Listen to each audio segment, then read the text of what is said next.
Let us hear the graduation message from one of the summa cum laude of the Bachelor of Science in Business Administration, major in Financial Management, Ms. Cresha Nicole S. Padilla.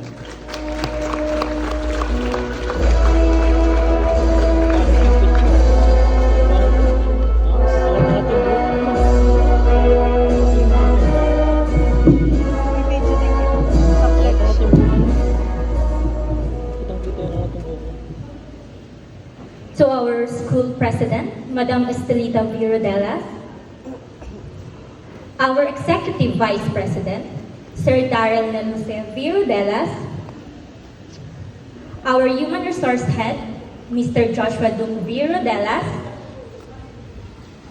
our deans, especially Dean of College and Business Administration, Dr. Marta C. Tanyada, Dean of College of Education and Arts, Dr. Felipina R. Vasquez, Dean of Research, Accreditation and Extension Program, and Dean of Graduate Studies, Dr. Melchor B. Espiritu, our distinguished guest speaker,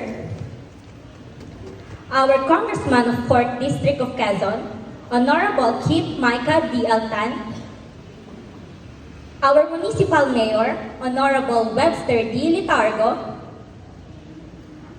our Municipal Councilor, Honorable Juancho Mercurio,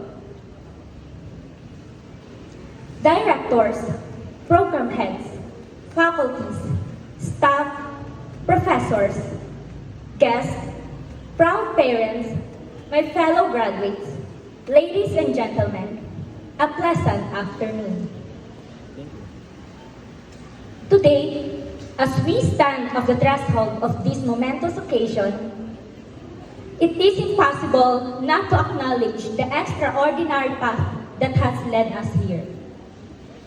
The trials and triumphs of navigating a global pandemic have uniquely shaped our journey through these past years. The challenges that we have has transformed us into a testament to our collective strength, adaptability, and unwavering determination. During the time we spent at Eastern Quezon College, our class was the first year college when COVID-19 struck. This has been a big adjustment for all of us, as the conventional ways of teaching and learning have suddenly been replaced by modulated learning and online classes. These past few years have tested us in ways we never imagined. Our classrooms moved to our living rooms, dining tables, and sometimes even in our beds.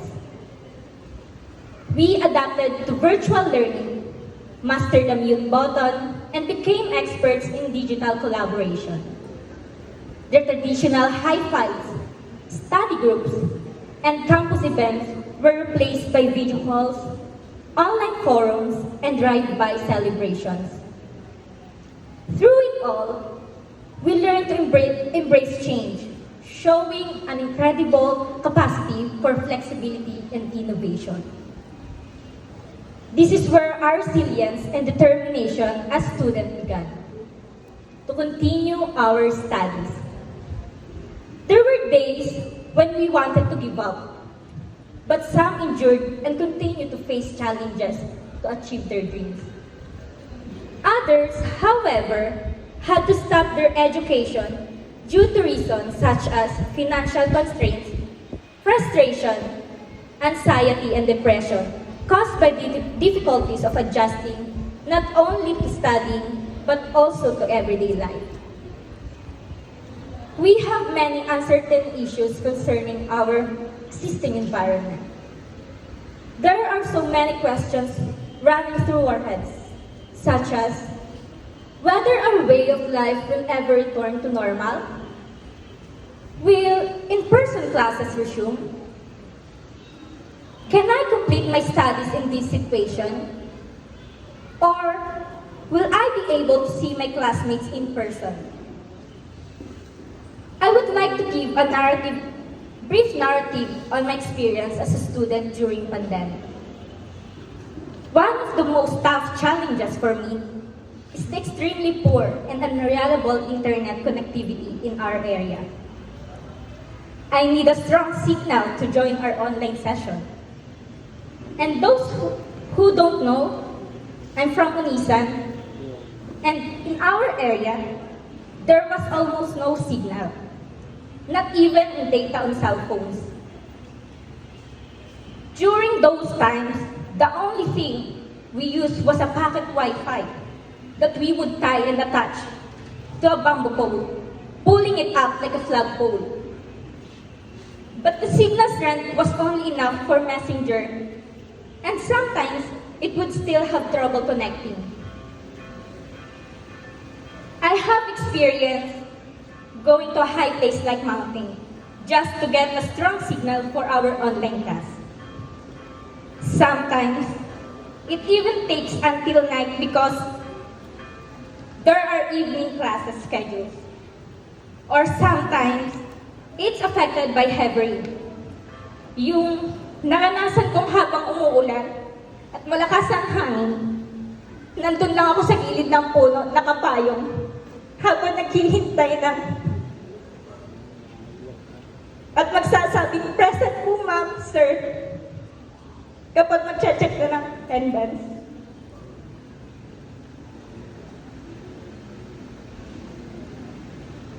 Or I am going to Pitogo just to connect to the available piso Wi-Fi there. Alternatively, I can go to the town of Onisan and position myself in front of the Medicare. As there is open Wi-Fi there, and everyone can connect to. Even though I know that sometimes it is dangerous, like when I stayed in front of the Medicare, where it is prone to the virus, I could potentially get infected or fall ill one day. Sometimes I find myself, di ko na kaya.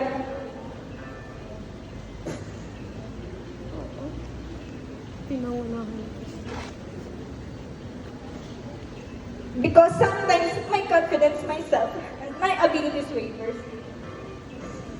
I feel like giving up due to the challenges I am facing. Also, all of us experience writing numerous LAS and recording sports and dance videos for our physical education subject. Introducing each other virtually and may hesitate to say hi and hello to each other. This is our daily struggle to continue our studies. Nevertheless, despite the sleepless nights and several obstacles, we are grateful that the day we have long awaited has finally arrived. And we now are reaping the fruits of our labor. As we move forward, let us carry these lessons with us. Let us remember that we are capable of overcoming great challenges and that our collective efforts can lead us to remarkable outcomes. We are not just graduates of school. We are graduates of an era that has reshaped our world. Our experiences have uniquely prepared us to tackle future uncertainties with courage and creativity. On behalf of my fellow graduates, I would like to convey a heartfelt appreciation to everyone who has assisted, directed, motivated, inspired us during our academic journey at Eastern Quezon College. First and foremost, we thank you, Lord, for giving us courage and strength, especially during times of adversity. You are the one who gives us hope that we can continue to pursue our aspirations. Your continual presence and guidance have served as a guideline for us during this journey. It's true that you, Lord, never give us challenge that we cannot conquer. We were able to overcome our challenges because of your grace. Thank you. We are also grateful to our school's founder, Dr. Vicente R. Villar, for his commitment and vision.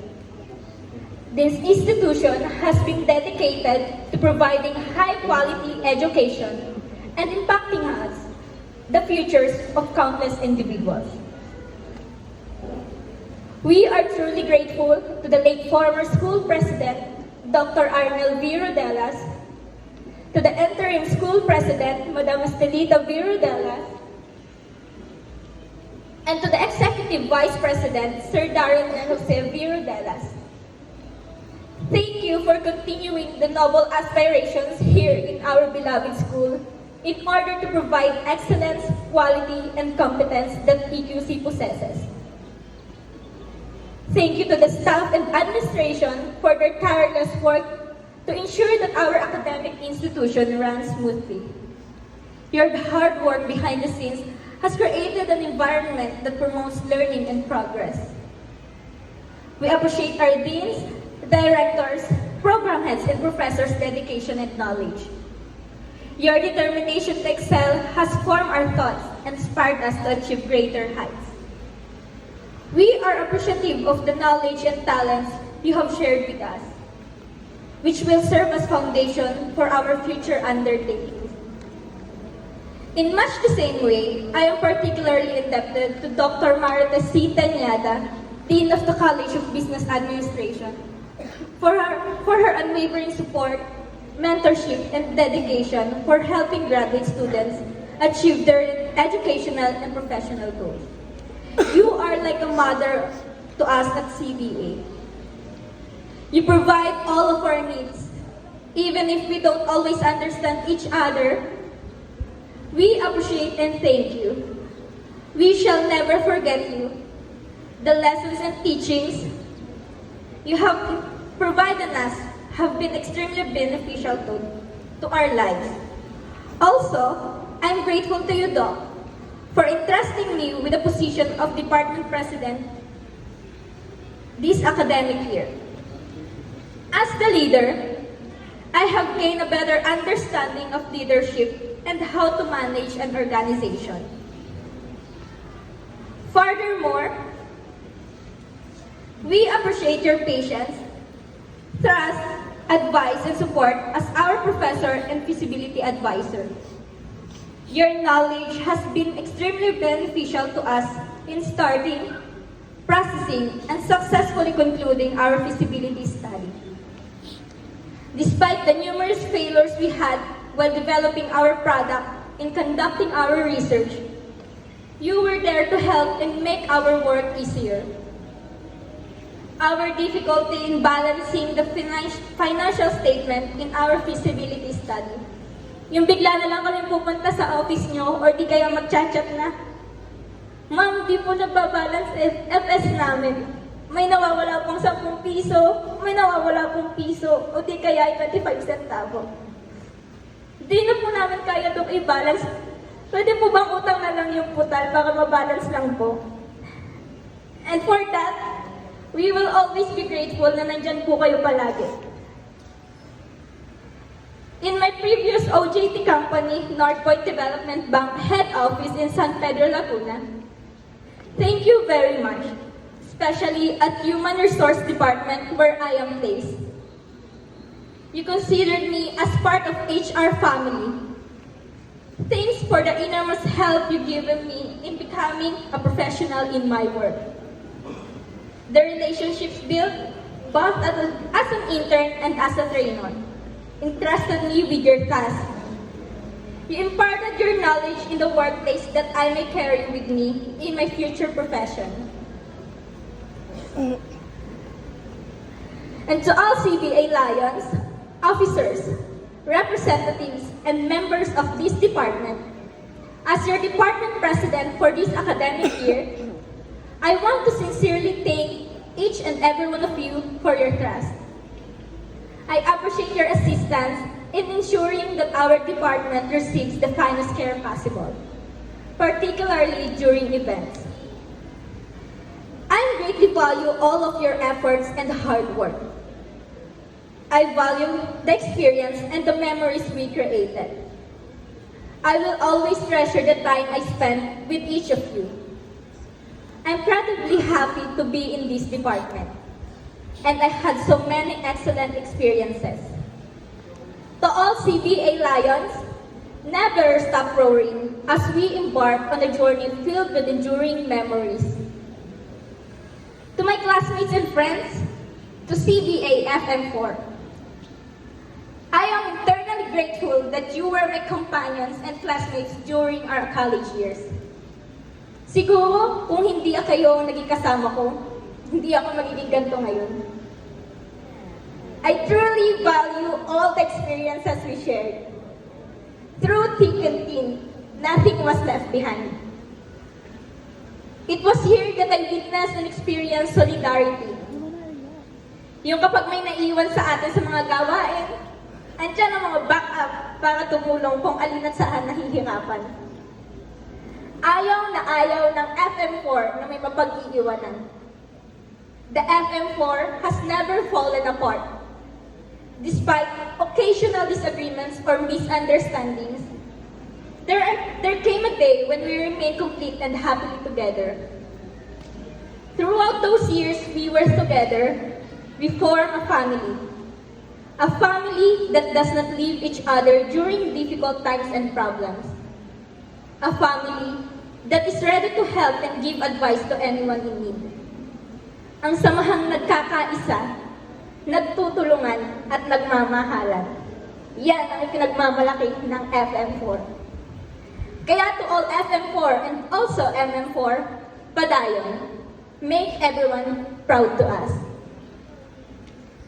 To our dear parents, thank you for your unending love, encouragement, and understanding.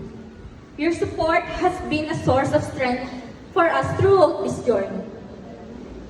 We appreciate your patience when we came home late or stayed up late. No words can express how grateful we are to you. Kaya, maaari ko bang hilingin sa lahat ng mga nagtapos na tumayo?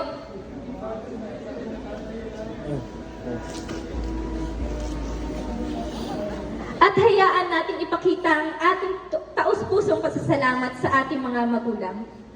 Pakilingon sa inyong likod, tingnan sila at sabay-sabay bigyan natin sila ng isang malakas na palakpakan. Naging vlogger pa. Thank you parents and thank you brother. Naging vlogger pa. To my mama and papa, surprise! This is for you. I have kept this concealed for a moment.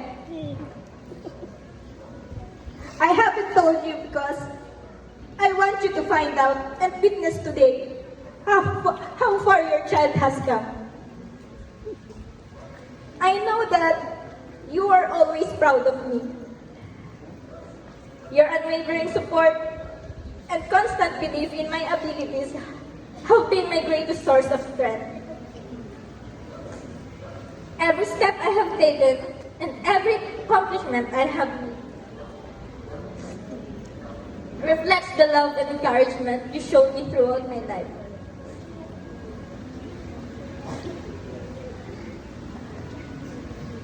Thank you for always there, for your endless sacrifices,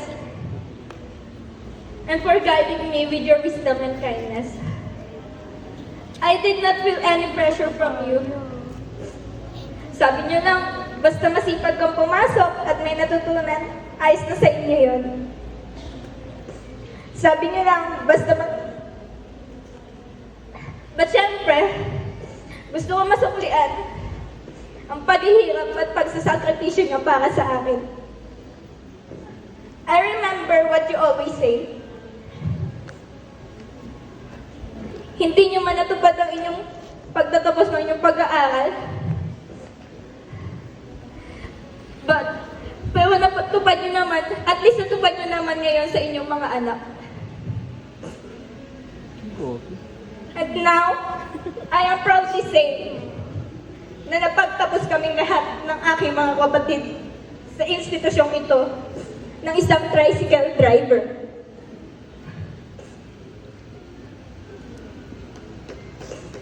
Sobrang proud na proud ako sa inyo, Mama at Papa. Because you have given us the privilege to enter and complete our education. Even though ang dami nagsasabing, ba't sa gumama niyo ba pinag-aral anak niyo? Meron namang mas malapit na school sa inyo. But sa private niyo ba pinag-aral anak niyo? Meron namang public na mas wala pang babayaran. Pero ang lagi ko lang nakikinig sa inyo. Para sa mga pangarap ng anak niyo, kung saan niyo nakikita at mapapabuti at magiging maayos ang inyong anak. Sa pag-aaral, dun kayo. Kaya't masasabi at may pagmamalaki kong salamat sa inyo.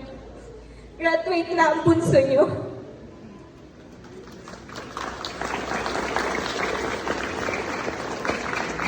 Thanks to my ate, Kathleen Ann Padilla and Daisy Padilla, who are always there when I need help. You never leave me for my educational needs, especially when it comes to paying my tuition. I am really grateful since you have become my siblings. Thank you for your assisting our parents in allowing me to continue and complete college without having to borrow money for tuition. You kept your word that once you finish school, you would be the one to fund my education. And that is exactly what happened. Thank you, mga ate ko. Furthermore, to Kuya Mark Angelo Garcia, who's guiding me along my journey in my on-the-job training in San Pedro, Laguna. You always motivated me na kaya ko, galingan ko lang palagi. May angat eh. And to the love of my life, Rainier Marquita.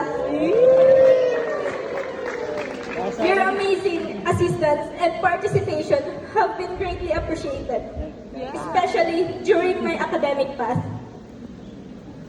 Your patience, sacrifices, time and effort that you dedicated to me. We have been attending this institution since 2018, when we were in senior high school, nang hindi nagpo-boarding house.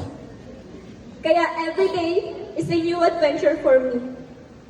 Sa palagi mong pagtsatsaga at paghahatid sundo. From Pitogo to Unisan, and from Unisan to Gumaka, vice versa. Parang may iba ka man yung nasundo.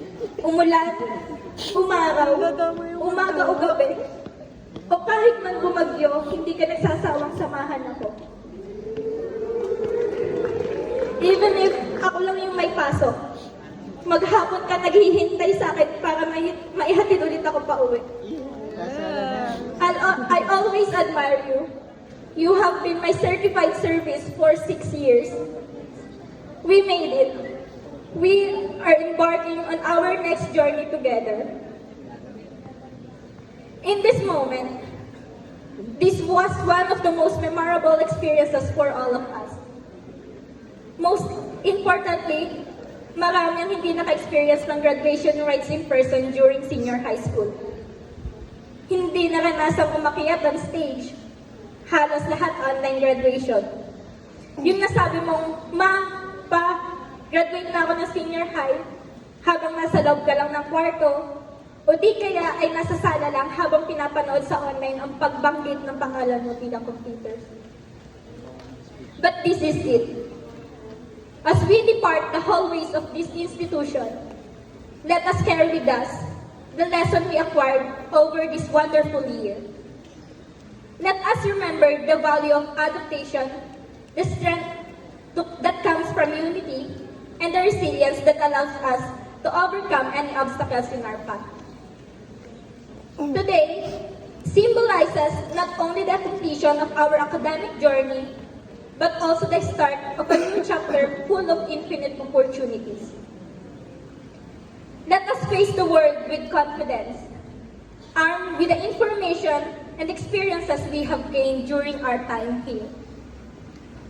Let us face the future with optimism, knowing that we have the ability and drive to make a positive difference in the world around us. This is the final chapter of being a student. And as we conclude this chapter and step into the next, may we do it with appreciation, hope, and confidence that we can handle whatever comes our way. Let us remember the words of Nelson Mandela, who said, "Education is the most powerful weapon which you can use to change the world." And today, armed with knowledge, experience, and the bonds we forge together, we embark on our individual journeys to make our mark on the world. Let us carry with us the lessons learned here, the friendships made, and the dreams we dared to dream. Congratulations, class of year 2024. We did it, and our journey is just the beginning. Thank you.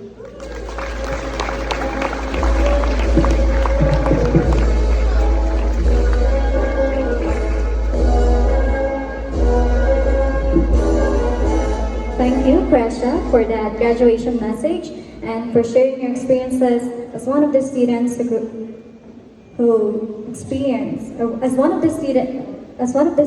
experienced the hardship of pandemic. Once again,